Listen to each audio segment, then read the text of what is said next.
Hi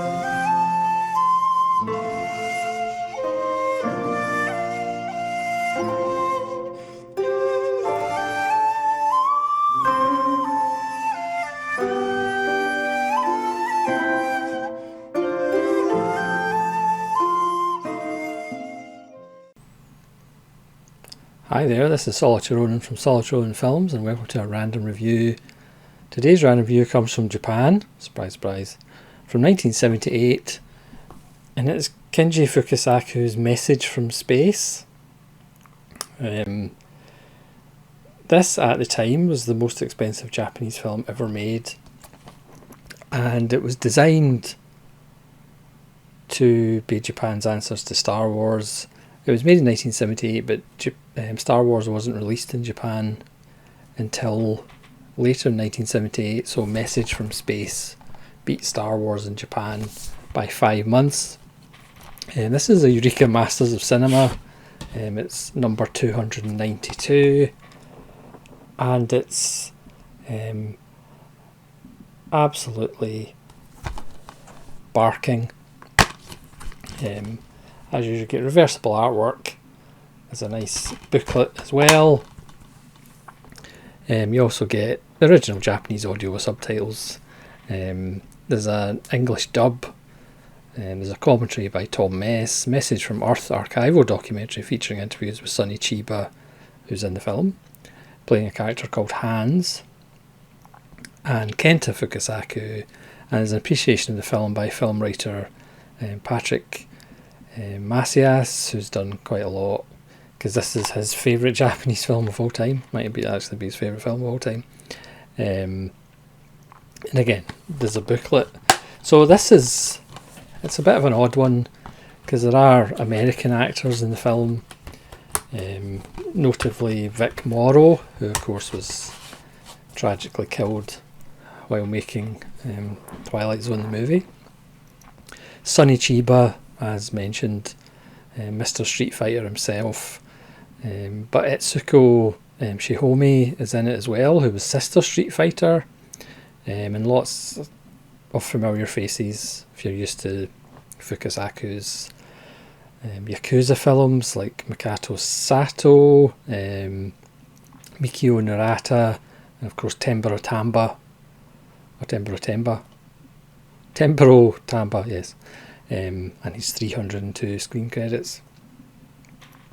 But there's also a young performance by Hiroyuki Sanada, who of course has recently done the Shogun TV series. So it's got lots of familiar faces. There's two more American actors who were in the stage production of Grease and somehow got involved with Message from Space. As I said, it's a bit strange. I mean, the first half hour is almost overwhelming in its craziness, but it kind of settles down into some sort of story and plot, and it all comes together quite nicely. But in typical Fukasaku style, it's a bit frenetic and kinetic, and there's lots of things going on. The special effects are pretty wonderful. It's easily, I haven't seen all of the Star Wars rip-offs, but it might actually be the greatest Star Wars film. I know that's a crazy statement, but it might actually be. Put it this way, I'd rather watch Message from Space again than any other Star Wars film. Granted, I would have said that when I was 9 years old. So as usual, there's goodies and baddies. The goodies come from the planet of Jalusia, and the baddies are the Gavanas, led by the nasty Emperor Roxie, played by Mikio Narata. Again, you'll recognise his face, even though he is in quite a lot of silver face paint.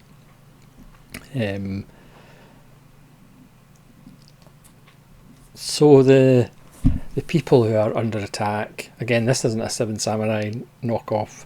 This is another Japanese tale about the eight dog warriors, or the eight lost dogs. I can't actually remember the term. So to find warriors that will help them, they send out seeds, which are essentially space walnuts. Honestly, this is totally true. They're space walnuts, which sometimes glow if they find the warrior, the right warrior to come back and help this planet. We're introduced to Vic Morrow's character, who is just having a space funeral for his favourite robot, who has been his friend for 30 years, and he gives him a space funeral, and he leaves the armed forces and takes to the drink because he's lost his best friend. It just happens to be a robot, even though he's got another one, the Mark II version, who comes along for the adventure.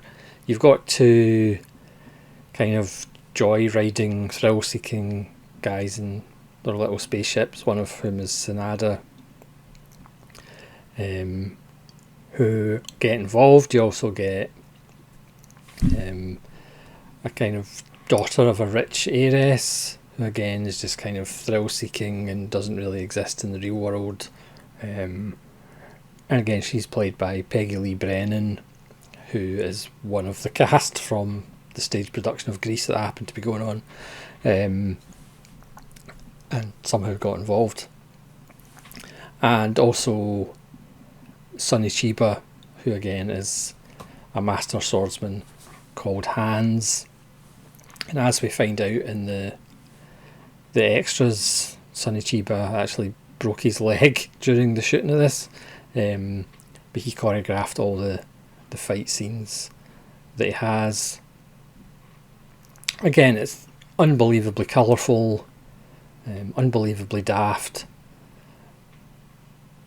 but just so much fun. Of course, the characters kind of fall out and they fight over whether they want to go and save this planet or not, but then they're reunited and go and help save the people of Jalesia. Again, yeah, it has to be kind of seen to be believed, almost. Again, the production design's fantastic, costumes are wonderful, there's lasers and spaceship fights. The actual ship that goes out to the other side of the universe to find these warriors is like a ye olde day sail ship, used by pirates and the like, but obviously it's in space, of course. It's just so much fun, and again, completely daft, but it has that Japanese charm to it. It's not the same. It doesn't perhaps have that kind of cynical Italian cash-in feel of the kind of Italian cinema in the 50s, 60s and 70s and 80s, with its Jaws rip-offs, and it was just strictly to make money. The Japanese, even though that's what it was really there to do, and it was successful, I think it was sold to like 90 countries, probably not America, so it was successful, but again, it has a charm to it. It doesn't feel cynical the way some of the Star Wars rip-offs do. But as I said, technically in Japan this came out before Star Wars, so really Star Wars ripped off Message from Space, maybe. But again, so much fun. The plot, as I said, is pretty simple. let's go get some people. It's very Battle Beyond the Stars, and I guess the kind of budget is similar to Corman's, or the look of the film is similar to Corman's Battle Beyond the Stars. So I mean, if you like that, and if you like kind of Star Wars rip-off is such a harsh term, this is its own universe with its own characters. It did turn into a TV show in Japan, which Sanada reprised his role, and it does seem to be a creature who looks a little bit like Chewbacca in the TV show, but he's not in the film. But as I said, as usual with Fukasaku, if you're familiar with his Yakuza pictures, it's 100 miles an hour 100% of the time. Again, you can get a little bit overwhelmed in the first half hour, but it's just full of energy, and again, fans of Japanese genre cinema will get a lot of satisfaction from seeing familiar faces, perhaps in an unfamiliar setting. It actually took me a while to recognise Sonny Chiba, because again, he's got silver face paint, and obviously a bicycle helmet without the visor on, obviously painted silver and has horns on it, obviously. But it actually took me a little while to realise that is actually Sonny Chiba, even though he is second credited, but for some reason I kind of forgot he was in it until the penny dropped and you go, that's actually Sonny Chiba. Yeah, complete lunacy, but very enjoyable lunacy, and another wonderful release from Eureka. I'm not sure it should really be in the Masters of Cinema. It's probably more fitting just for their general Eureka release, because I certainly wouldn't say it's a masterpiece or anything, but as I said, I would easily watch this again in the blink of an eye rather than going back and watching Star Wars films again. So that's my random review of Message from Space. I think it's actually officially due out on the 19th of August in the UK, but I pre-ordered it from Eureka, and that is the benefit of pre-ordering from Eureka. You do get them rather earlier than the actual release date. So it's a lot of fun.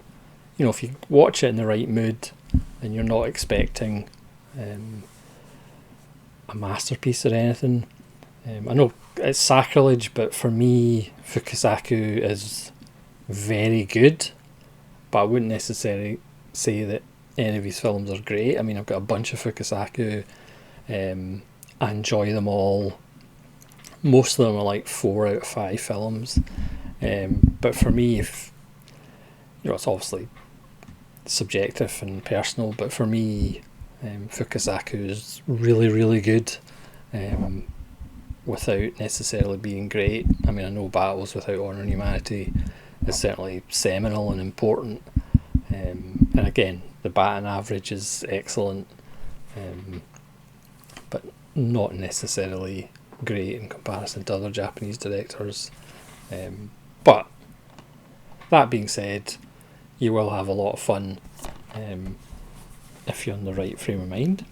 So thanks very much for watching this random review of Message from Space. Please let me know in the comments below if you've seen it and what you think of it, and hopefully you'll join me again for more random reviews. I promise they all won't be from Japan, even though quite a few of them will be. So this is Solitary Ronin from Solitary Ronin Films, saying farewell.